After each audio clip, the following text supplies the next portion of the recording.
Семья Халимбаевых проживает в многоквартирном доме по улице Гагарина уже 48 лет. Каждый год они сажают весной в своем дворе цветы и все лето любуются их красотой. В этом году их ожидает еще одна радость – новый асфальтированный двор.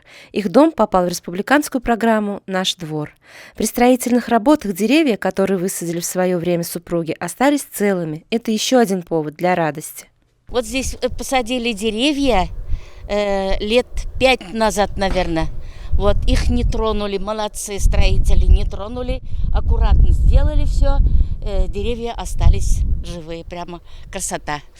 Кроме асфальтированных дорог и тротуаров, во дворах в ходе работ появятся игровые площадки со спортивным оборудованием, электрическое освещение, парковки для машин. Красиво встает, как уж, красиво, вот пилили, 45 лет живу здесь, ну радует, конечно, вот асфальт сделают, все-таки добились мы. Асфальт делают. Всего в этом году новый современный облик приобретут в районе 19 дворов. При этом 11 из них – это в селе Ленина-Кокушкино.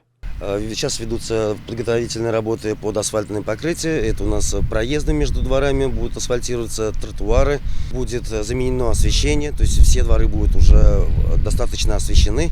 Также мы проводим работы по спилу аварийных деревьев.